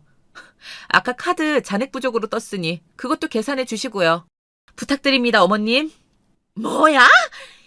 시어머니는 약간 당황하셨는지 말씀을 흐리셨습니다. 그러다 이내 자기도 지지 않겠다는 듯 한마디를 꺼내셨는데 놀랍게도 시어머니가 꺼낸 카드는 상상치 못한 가게 개업이었어요. 네가 아주 네 굴을 파는구나. 내가 여기 대로변 있지? 거기에 아주 큰 소고기 식당을 열기로 했다. 아마 사람이 빠글빠글할 거다. 안 봐도 뻔하지. 나 사는 곳이 돈 꽤나 있는 사람들이 많이 사는 동네잖니? 그런 사람들은 돼지 안 먹고 소 먹거든. 비싸도 소가 최고지. 근데 이 식당 사업이 잘 되면 누구한테 가겠니? 내 아들한테 갈 거야. 그러니까 니네 부모한테 배운 것처럼 촌스럽게 굴지 말고 줄을 잘 서란 말이야. 아무리 지 부모한테 배운 게 없어도 그렇지 어디서 따박따박 말대꾸라고 앉아있어? 참으로 유치했습니다. 외상값 계산해달랬더니 가게 개업할 거라며 그 가게 받으려면 자기한테 잘하라니 거기다 마지막에 덧붙인 저희 부모님에 대한 모욕은 너무나 치욕스러웠어요. 어머님, 아무리 그래도 부모님 운운하는 건 좀 아니지 않나요? 저희 부모님 관련된 발언부터 취소해주세요. 취소 안 해주시면 저 더 이상 어머님 얼굴 못 볼 것 같아요. 이게 미쳤나? 내가 뭘 잘못했다고 취소를 해? 취소해주세요. 저기 여보도 그만, 너무 감정적인 것 같아.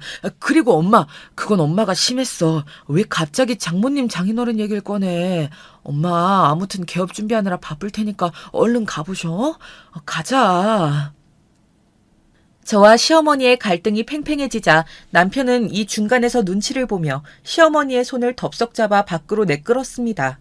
하지만 저는 나가는 시어머니에게 입금부터 해달라는 말로 팽팽히 맞섰어요.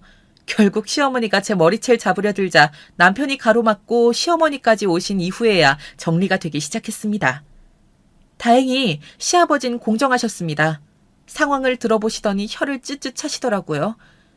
당신이 그간 며느리 가게에서 외상한 건 갚어. 이 사람이 뻔뻔해도 정도가 있지 이게 먹튀가 아니고 뭐야. 아니, 내가 무슨 먹튀래. 난 그냥 모임을 가진 거예요. 내가 며느리한테 그 정도 호의도 못 받아요? 먹튀. 시어머니의 행위를 정확하게 지칭하는 단어였습니다. 저는 시어머니를 똑바로 쳐다보며 다시금 사과를 요구했고 사과를 해주시지 않는다면 며느리의 호의는커녕 며느리로서 시댁을 찾아갈 일도 없을 거라 말했습니다. 그러자 시어머니는 시아버지와 남편 눈치를 보다 마지못해 사과를 하시더군요. 그래, 사과한다, 사과해. 됐니? 네 부모 잘났다, 잘났어. 근데 너 마음 그렇게 쓰는 거 어디 뭐 되는 일이 있겠니? 있나 보자. 우리 가게 잘 되면 나한테 콩고물 하나 떨어지는 거 없을 줄 알아? 내 아들 돈 감히 탐내지 말아라. 알겠니? 제가 아드님이며 시댁돈 탐낼 그럴 일은 없네요, 어머님. 그러니 걱정 붙들어 매세요. 어른에게 한마디 한마디 말대꾸한다는 게 버릇이 없어 보인다는 건 알았지만 이 이상 시어머니에겐 단 한마디도 지고 싶지 않더군요. 시어머니는 저를 씩씩거리며 노려보았지만 더 무서운 기세의 시아버지의 벼락 같은 불호령에 붙잡혀서 질질 끌려나가셨습니다. 사실 이대로 시어머니 쪽과 연이 끊긴다 하더라도 저는 괜찮을 것 같았습니다. 그런데 시어머니가 나가고 저는 또 한 번 충격을 받고야 말았습니다. 이번엔 남편에게서요. 전번 날 남편이 베란다에서 퇴사란 단어를 꺼내며 통화하는 걸 들었는데 이 일일 줄은 상상도 못했습니다. 조심스레 자신도 엄마의 고깃집에서 일하고 싶단 말을 주섬주섬 늘여놓더라고요. 아니, 사실 나 회사 일이 좀 안 맞았었거든. 그냥 이럴 바엔 엄마 가게 일이나 도우면서 돈 많이 버는 게 낫겠다 싶어서 퇴사한다고 말했어. 뭐라고? 아니, 그걸 왜 이제야 말하는 건데? 남편은 회사에서 승진을 앞두고 있었고 이번엔 저에게 꼭 끝까지 회사를 다니겠다고 약속까지 했었습니다. 왜냐하면 남편 역시 시누이처럼 회사를 자주 옮겨 다니는 버릇이 있었거든요. 아주 남매가 유유상종이었죠. 저는 미리 말을 하지 않은 남편에게 너무나 실망스러웠습니다. 여보, 좋은 면을 봐봐. 우리 가게 진짜 잘 될 거야. 엄마가 진짜 좋은 자리에 가게 자리 잡아놨거든? 자기도 이제 큰 가게 사무소리 듣는 거라고 카페 일 안 해도 돼. 지금 나랑 장난해? 어머님이랑 이 지경까지 왔는데 어머님 덕을 보라고? 남편은 신이나 제잘거렸지만 더 말을 듣기 싫어 문을 쾅 닫고 안방으로 들어가 버렸습니다. 그리고 방 안 침대에 앉아 곰곰이 이 결혼 생활에 대해 곱씹게 되더군요. 부부인데도 불구하고 한마디 상의 없이 일을 저지르는 남편, 친정 부모님에게 막말하는 시어머니, 이 결혼 생활을 계속해도 되는 걸까 하는 생각이 처음으로 아주 강하게 들었습니다. 그날 밤 잠이 안 올 정도로요. 그런데 여기서 시부모님은 모르시는 것이 있었습니다. 사실 저희 엄마와 아빠는 할아버지에게서 물려받은 재산이 상당해 도심에 건물을 몇 채나 가지고 계시는 분이었어요. 요즘은 청소년들의 꿈도 건물주라고 하던데 저희 엄마와 아빠가 바로 그 건물주님이셨어요. 하지만 돈이 많은 사람에겐 반드시 안 좋은 사람들이 따라붙는다는 아빠의 교육 철학에 따라 저나 여동생이나 다른 사람들에겐 철저히 그런 사실을 숨기고 살아온 지 오래였어요. 너희가 돈을 가졌다는 걸 티내면 분명 좋지 못한 목적으로 다가오는 사람들이 생길 거야. 아빠는 우리 딸들이 그런 일을 겪지 않았으면 좋겠어. 또 아빠는 너희가 정말 힘들 땐 집에서 당연히 도움을 주겠지만 경제적인 부분을 자력으로 해내셨으면 좋겠다고 말씀하셨어요. 그게 저희 자매를 위한 길이라 생각하신 거죠. 그래서 저희 자매는 실제로 대학 등록금을 제외한 생활비를 저희 돈으로 해결했어요. 다시 말해 시어머니는 단단히 오해하고 계신 것이었습니다. 그러니 저런 막말도 거침없이 쏟아낼 수 있는 것이었죠. 사람을 돈으로, 심지어 자기의 사돈되는 사람들까지 얕잡아보는 시어머니에게 진절머리가 나더라고요. 그래서 홧김에 저희 집안의 실체를 공개할까 고민했지만 저는 아빠가 주신 교훈을 생각하며 꾹 참았습니다. 그리고 남편에게조차 말하지 않은 채 일단은 이 사실을 계속 숨기기로 했습니다. 분명 언젠가 한 번은 시어머니의 코를 납작하게 만들 일이 있을 거라 생각했거든요. 훗날 저의 선견지명이 어떻게 관통했는진 조금 이따 말씀드릴게요. 아무쪼록 시어머니의 가게 개업 이후 남편은 시어머니 가게로 출근을 하게 되었습니다. 개업발이란 게 있는 건지 소고기 가게는 잘 되는 것 같아 보였습니다. 원래라면 시어머니가 저에게 카페 끝나고 나와 가게 일을 도우라 재촉했겠지만 그럴 수가 없었어요. 그 사이 저희 집안엔 두 가지 일이 생겼는데요. 바로 제가 임신을 하게 된 것이 그 첫 번째였어요. 임신 초기였기 때문에 무리한 식당 일은 할 수가 없었죠. 전 내심 시어머니와 마주치지 않아 기뻤습니다. 그리고 집안에 생긴 두 번째 일은 엄마께서 허리가 원래 안 좋으셨는데 농사일을 하시면서 더 안 좋아지셨는지 치료를 받기 위해 서울로 올라오신 것이었어요. 당연히 서울에 있는 병원에 다니시기 위해 여기 머무르셔야 했고요. 아니야, 김서방이 불편하지. 나는 그냥 호텔이나 이런 곳에 머무르면 돼. 엄마, 그게 무슨 말이야. 내가 오랜만에 온 엄마도 제대로 내 집에서 대접 못 해줘요? 동생도 지방에 살고 엄마를 호텔에 가시게 하는 건 내가 마음이 불편해. 엄마는 저희 남편에게 민폐를 끼치게 하는 일이 될까봐 처음엔 굳고 사양하셨는데요. 제 설득으로 머무르게 되셨습니다. 전 엄마가 최대한 편히 지낼 수 있도록 베개도 매일 세척하고 엄마가 좋아하시는 촉감의 이불도 준비하며 잠시나마 이 짧은 모녀간의 시간을 즐기려 했던 것 같습니다. 그간 시어머니와의 갈등으로 많이 지쳐있기도 했고 저도 엄마에게 이런저런 이야기를 하며 스트레스를 풀고 싶었거든요. 그런데 저희 엄마가 집에 있다는 소식을 듣자마자 갑자기 득달같이 시어머니에게서 전화가 걸려왔더군요. 예, 사부인이 니네 집에 계신다고? 네, 그런데요, 어머님. 이때부터 이미 불길한 예감이 들기 시작했어요. 너네 엄마라는 호칭이 사부인으로 바뀌고 시어머니의 말투가 무척이나 나긋했거든요. 역시나 시어머니는 당황스러운 말씀을 하시더군요.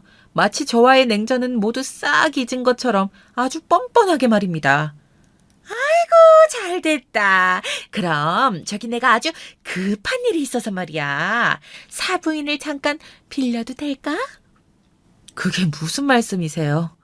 무슨 말이긴. 우리 가게에 카운터 보시는 아줌마가 갑자기 자기 친언니가 죽었다면서 가게를 관뒀지 뭐니. 그래서 지금 사람이 비는데 아우 너무 급해서 당장이라도 사람이 필요하단 말이야. 사부인도 거기 집에만 계시면 척척하실 거고 내가 돈은 섭섭치 않게 챙겨주마. 어?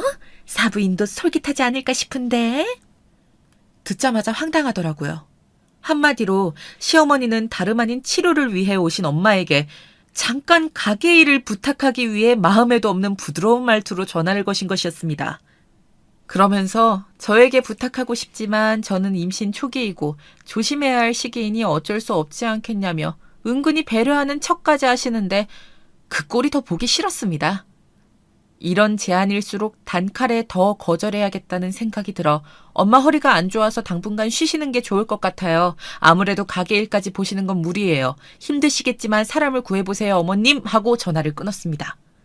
그런데 전화가 끊어진 걸 모른 건지 시어머니와 시누이가 나누는 대화가 수학이 넘어 들려오더라고요. 아니, 지금 이 언니 뭐라는 거야? 엄마한테 하는 말투가 왜 이렇게 삐딱해? 시어머니한테 이래도 되는 거야? 진짜 기막혀. 아유, 그러니까 말이다. 기껏 시골 구석에 처박혀 있는 사람 생각해서 이런 일자리 제안해줬으면 고마운 줄 알아야지. 하여튼 못 배운 사람들이 원래 저런다. 세상에, 어떻게 이런 험담을 늘어놓을 수가 있을까요? 순간 너무 울컥하더라고요. 저는 전화기를 들어 욱하는 마음에 버럭 소리를 내지르려 했습니다. 그런데 그때 엄마가 다가와 무슨 일이냐 물으셨고 저는 겨우 마음을 가라앉히며 시어머니가 이런 제안을 하셨다고 말했습니다. 그런데 엄마는 잠시 생각하는 듯한 눈치이시더니 자신이 그 식당 일을 대신 보겠다고 하시더라고요. 엄마, 치료도 안 끝났는데 그게 무슨 말이야. 아, 싫어. 절대 안 돼. 안 끝나긴 다 끝났어. 애초에 너 얼굴 볼 겸 핑계 삼아 겸사겸사 올라온 거야. 임신했으니 마음도 싱숭생숭할 거고 네가 엄마 보고 싶을까 봐. 그러니 걱정하지 마. 엄마는 자신이 그 식당 일을 도우시겠다고 계속 고집하시더라고요. 제가 마지못해 시어머니와 이러저러한 일이 있었고 그래서 더더욱 시어머니 가게 일은 돕고 싶지 않다고 말했지만 엄마는 은은한 미소까지 지으시며 자기에게 맡겨달라고 하시더라고요. 아마도 딸 자식 시집살이 당하는 걸 알았으니 시어머니와 친해져서 풀어보시려고 그러시는 것 같았습니다. 그렇게 엄마는 시어머니의 가게로 나가게 되셨습니다.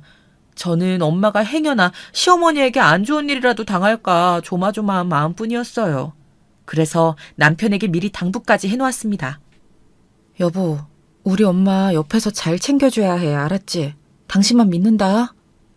걱정하지 마. 내가 잘 챙겨드릴게. 아무렴 내가 사위인데. 그리고 우리 엄마도 이제 정신 차리셨어. 장모님이 일 도와주시는 거 고맙다고 갈비까지 따로 챙겨주신대. 남편의 말은 미심쩍었지만 일단은 믿어보려고 했습니다. 설마 사부인 되는 사람이 가게까지 나와 도와주는 건데 그 앞에서 못할 말을 하겠나 싶었지요. 엄마는 일주일 정도만 가게 일을 도와주시기로 하셨습니다. 그 안에 시어머니께선 구인구직 사이트로 다른 분을 구하시기로 하셨고요. 그런데 이상하게 그 기간이 점점 늘어나더라고요. 처음엔 분명 일주일만 부탁드린다고 했던 게 2주일이 되고 3주가 되어갔습니다. 거기다 엄마 얼굴이 어쩐지 조금 피곤해 보여 더 걱정스러웠습니다. 엄마, 괜찮아? 카운터 보는 거 힘들진 않아? 하나도 안 힘들어. 괜찮아. 사부인이 아주 잘해주셔. 앉아서 일도 하실 수 있게 해주고 성품이 사나워 보이셨는데 그렇진 않으시더라. 우리 딸 걱정하지 말고 뱃속의 아이만 생각해. 엄마는 오히려 이 나이에 오랜만에 이런 일도 하니 신기하고 재밌다고 하셨어요. 저는 직접 제 두 눈으로 확인하기 위해 임신 초기임에도 불구하고 시어머니의 식당에 나가 도와드리는 척하며 엄마 쪽을 보기도 했습니다. 그런데 시어머니 손님 맞느라 정신이 없으신지 엄마와는 거의 말을 섞지 않으셨고 엄마 역시 별 힘든 기색 없이 가게 일을 도우시더라고요. 그걸 보고선 저도 모르게 조금 방심을 했던 것 같습니다. 그러던 어느 날 제가 참지 못할 일이 터지고 말았지요. 그날은 제가 간식거리를 사들고 시어머니의 식당에 방문한 날이었어요. 시어머니와는 워낙에 좋지 못한 감정이 많이 쌓여있지만 일하시는 엄마가 힘드실까봐 좋아하시는 달달한 주전부리들을 사들고 방문한 것이었죠. 그런데 식당 안쪽에서 소란스러운 소리가 들리더라고요. 무슨 일인가 싶어 서둘러 달려가 봤더니 시어머니의 목소리가 쩌렁쩌렁 가게 안을 울리고 있었습니다. 이 도둑년이 감히 사돈돈을 훔쳐가? 어디 훔쳐갈 게 없어서 내가 돈 챙겨주겠다 했어? 안 했어? 아니에요. 제가 왜 그랬겠어요. 진정하세요, 사돈. 엄마는 시어머니에게 뺨을 맞은 듯 한쪽 뺨을 부여잡고 바닥에 엎어진 채 시어머니를 올려다보고 있었고 옆에 있던 남편은 안절부절 못한 채 머리만 쥐어뜯고 있었습니다. 그때 시어머니가 절 발견하곤 곧바로 저에게까지 손가락질을 하며 고래고래 소리를 지르더라고요. 예, 네 엄마가 내 가게 돈을 훔쳤다. 가게 시제가 안 맞아서 돈을 세고 또 세봤는데 아무리 세봐도 돈이 안 맞잖아. 너 이거 어떻게 물어낼 거야, 어? 당장 내 돈 물어내. 애미가 훔쳤으면 딸년이라도 그 돈을 갚아야지. 시어머니는 이럴 줄 알았다면서 배운 게 없는 촌구석 사람들을 사돈이랍시고 믿고 쓴 게 자기 잘못이라는 말도 서슴지 않았습니다. 제 입에서 고운 말이 나가지 않았습니다. 너무 화가 나 손이 벌벌 떨리고 차갑게 마음을 가라앉히려 했지만 소용이 없더군요. 왜 저희 엄마 의심하세요? 증거 있어요? 증거가 없긴 왜 없어? 네 엄마 말고 카운터 본 사람이 또 있니? 너 카페에서 내가 공짜로 커피 먹는다고 돈 내놓으라고 했을 때부터 알아봤다. 돈이면 혈안이 되어 있더니 네 엄마도 아주 너랑 똑같아. 집구석이 전부 돈에 눈이 멀었어. 이제 보니 집안 내력이었구나. 그때 시어머니의 말을 듣는 순간 눈물을 흘리며 훔치지 않았다고 하시는 엄마와 아무 행동도 못하고 있는 남편이 겹쳐 들어오며 눈이 돌아갔습니다. 저는 곧바로 시어머니 보는 앞에서 일을 저질러 버렸습니다. 바로 남편 머리채를 잡고 소리친 것이죠. 네 엄마 교육 똑바로 시켜 죽기 전에! 그리고 내가 증거 잡아낼 거야. 만약에 저희 엄마가 훔치지 않았다는 게 입증되면 어머님도 각오하셔야 할 거예요. 저게? 내가 지금 네 엄마 112에 신고 안 해주는 것만으로도 감사해야 할 판에 정신이 나갔나? 저는 시어머니의 모든 말을 무시한 채 엄마를 끌고 정신없이 가게 밖으로 나왔습니다. 오직 딸을 생각해 가게에서 열심히 일했을 엄마를 생각하니 가슴이 더 아파왔습니다. 심지어 시어머니의 만행은 이게 끝이 아니었어요. 엄마는 저를 생각해 말하지 못했던 것들을 그제야 하나씩 털어놓으셨어요. 시어머니가 손님들 보기 좋게 항상 웃고 있으라고 한 것, 조금이라도 표정이 굳어있거나 힘든 기색을 내비추면 와서 웃으라고 소리를 지른 것, 거기다 이 사실을 저에게 이야기하면 임신한 딸 이혼시킬 거라고 입단속 잘하라는 경고까지 했다고 합니다. 저는 너무 화가 나 엉엉 울며 아빠에게 전화해 이 일을 털어놓았습니다. 뭐? 네 엄마가 그런 일을 당했다고? 이런 정신이 썩어도 한창 썩어 문드러진 것들. 당장 서울로 올라가마. 아빠는 바로 서울로 올라오셨고 저희는 집안에 모여 무거운 분위기 속에서 한참을 침묵하고 있었어요. 그 누구도 쉽사리 입을 뗄 수 없을 만큼 무겁고 심각했어요. 전 엄마에게 깊은 죄책감을 느끼고 있었고요. 그런데 그때 엄마가 이런 말씀을 하시더라고요. 네 시어머니 이상한 게 한두 가지가 아니었어. 밤에 네 남편까지 일부러 일찍 퇴근시키고 친구들을 가게로 부르더라고. 그리고 무슨 짓거리를 하는진 모르겠지만 다음날 가보면 아주 식당이 엉망이었다. 그러면서 나한텐 절대 바깥 사돈한테 말하지 말라고 그러더라고. 어? 친구들을 부르셨다고? 가게로? 그때 불현듯 전에 남편이 말해주었던 시어머니에 대한 추문이 스쳐 지나갔어요. 시어머니께서 예전에 한창 친구들끼리 하는 내기 도박을 즐겼다는 이야기가요. 어느 날 시아버지가 우연히 그걸 알아채어 그만두지 않으면 이혼이란 얘기에 겨우겨우 그만두셨다고 했죠. 하지만 한번 도박을 시작하면 영원히 끊지 못한단 말이 있죠. 시제가 맞지 않는 것과 시어머니가 대놓고 저희 엄마를 도둑으로 몰아가신 데엔 이유가 있을 게 분명했습니다. 자신이 가게 돈을 빼돌려 놓고 일을 저지른 게 뻔했어요. 여기까진 제 추측이었지만 확실한 증거가 필요했어요. 언니, 내가 도와줄게. 엄마가 그런 일 당했다는 거 들었어. 우리 집 돈 많아서 좋은 게 뭐야? 이럴 때 써야지. 가게 CCTV는 언니 시어머니가 아마 다 지웠을 것 같아. 일단 내가 아는 사람 통해 손 써볼게. 손을 내밀어준 건 동생이었어요. 동생은 자신이 아는 업체를 통해 증거를 잡겠다고 했고 저희 가족은 간절히 그날을 기다렸어요. 그리고 동생이 건넨 USB를 확인한 결과 생각보다 더 추악하고 기막힌 광경에 허탈한 웃음이 나올 지경이었죠. 시어머니가 저희 엄마를 내쫓고 난 이후 식당에서 벌어진 일들을 촬영하고 녹음한 USB였는데요. 저는 캡처본을 촬영하여 곧장 식당으로 향했습니다.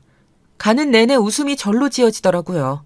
먼저 미리 찍어놓은 영상 캡처본들을 시아버지 앞에 보여드렸습니다. 시아버진 보시자마자 같이 온 저희 엄마와 아빠를 향해 털썩 무릎을 꿇으셨어요. 이거 죄송해서 어떡합니까? 저희 집사람이 아주 큰 무례를 저질렀네요. 정말 죄송합니다. 사부인에게 어떻게 정신적 피해 보상을 해드려야 할지. 시아버지의 진심 어린 사과에 엄마와 아빠는 정중하게 모르신 일이니 시부의 잘못이 아니라고 말씀하셨어요. 저 역시 시아버지께선 지금껏 저에게 악의 없이 대하신 걸 알기에 용서해드렸습니다. 그런데 호랑이도 제 말하면 온다고 때마침 경쾌한 풍경 소리가 들리더니 남편과 함께 시어머니가 가게에 도착했더라고요. 시어머니는 벌컥 화를 내더군요. 이 도둑년들이 여기가 어디라고 찾아와? 얘, 너 내 아들이랑 이혼은 각오하고 온 거지? 네가 아무리 내 손주를 뵀다 해도 나는 도둑년 딸이랑은 절대 상종 못한다. 시모는 적반하장으로 이혼을 강요하고 나섰습니다. 같이 온 남편 역시 멀뚱멀뚱 지켜보고 있더라고요. 저런 걸 데리고 지금껏 결혼 생활을 유지했다니 천추의 한이었어요. 전 시모에게 바로 반격을 해드렸습니다.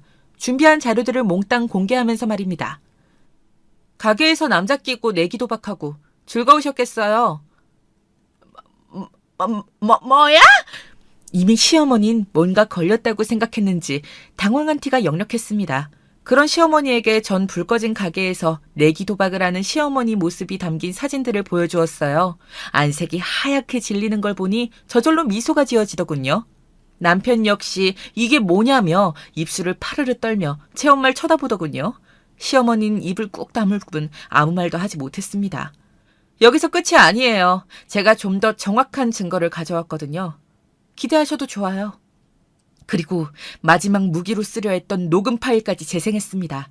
한 여자의 경박한 웃음소리와 함께 음침한 말이 울려 퍼지자 시모도 남편도 머리를 숙이고 있던 시아버지까지 경악할 수밖에 없었지요. 내가 누명을 아주 잘 씌워놨지. 걱정 말어. 우리 바깥 양반은 알래야 알 수가 없으니까. 그러고 보면 내가 머리하는 기똥차게 잘 굴러가. 역시 누나가 최고야. 누나, 이 가게 잘 되면 앞으로도 나한테 용돈 맨날 줄 거지? 그럼 당연하지. 용돈 정도에 내가 매달 팍팍 주고도 남어. 나만 믿어. 나머지 녹취 내용이 더 남아있지만 차마 여기 쓰기에도 추악한 내용입니다. 알고 보니 시어머니는 내기 도박도 모자라 누가 봐도 꽃뱀인 남자와 놀아나고 있었고 남자에게 돈을 빼돌린 것을 들키지 않기 위해 저희 엄마를 도둑으로 몰아간 것이었어요. 그 험한 말을 하면서 말입니다. 무너지는 시아버지의 표정을 보니 마음이 안 좋긴 했지만 어쩔 수 없었습니다. 죄를 지은 사람은 그 값을 받아야 하니까요. 어디서 이런 거짓 증거를 가져와서 너 아주 보통 계집애가 아니구나. 이럴 줄 알았어. 이게 어디 봐서 내 목소리야. 여보, 아니에요. 당신이 속아 넘어가고 있는 거라고요. 이 발칙한 것이 궁지에 몰리니 별짓을 다 꾸며내는구나. 이래서 내가 널 받아주는 게 아니었는데. 제가 어떻게 어머니 목소리까지 꾸며내겠어요. 보기 안 좋으니 그만 인정하세요. 하지만 그때 가슴을 치며 시어머니를 막은 건 남편이었습니다. 엄마 그만해요. 제발. 언제 정신 차리실 거예요. 젊으셨을 땐 내기 도박으로 집안을 말아드시더니 이젠 횡령도 모자라서 장모님께 그런 짓까지 저지르시고. 엄마가 사람이에요? 남편의 절규는 안타까울 정도로 절박해 보였습니다. 아마도 제가 알지 못하는 시어머니의 도박 관련된 가정사가 더 있는 듯 했어요. 그리고 남편의 말에 이어 얼굴이 붉어진 시아버지까지 더 이상은 못 참겠는지 그대로 시어머니의 뺨을 후려치셨어요. 그 짝소리에 저희 친정 부모님은 물론 가게 손님분들도 놀라 정적이 흘렀습니다. 당신이랑은 단 하루도 못 살아! 당장 꺼져! 그날 이후 시아버진 곧바로 시어머니와 이혼을 강행하셨고 저 역시 남편과는 깨끗이 갈라서기로 했습니다. 지엄마 등 뒤에 숨어 자기 와이프 하나 지킬 줄 모르는 마마보이는 더 이상 필요가 없었거든요. 아직 태어나지 못한 아기가 걸리긴 했지만 제 뒤에 친정엄마와 아빠가 있다고 생각하니 너무 부정적으로만 생각하지 않기로 했어요. 게다가 한 가지, 저희 집이 재력이 있다는 거 언젠가 한 번은 쓰일 거라고 말했죠. 전 남편과 이혼 도장을 찍으며 시댁에 당당히 어느 정도의 재산을 가지고 있는지 밝혔습니다. 그러자 그 반응이 얼마나 놀라웠는지 모릅니다. 시어머니가 울며 불며 빌기 시작했어요. 자기가 잘못했다 다시 돌아와 달라며 돈에 횟가닥 뒤집어진 얼굴을 보이는데 정작 돈에 미친 게 누구인지 사람이 순간 무서워 보이기까지 했어요. 자, 여기까지가 제 파란만장한 결혼 생활 이야기입니다. 앞서 이야기한 것처럼 참 파란만장했죠. 이혼을 결심했을 땐 여러 고민과 갈등이 있었지만 귀한 딸아이와 함께 카페를 운영하며 열심히 살아가고 있는 오늘을 생각하면 참 잘한 결정이었다는 생각이 듭니다. 여러분들도 오늘 하루 알차고 보람차게 마무리하시길 바랍니다.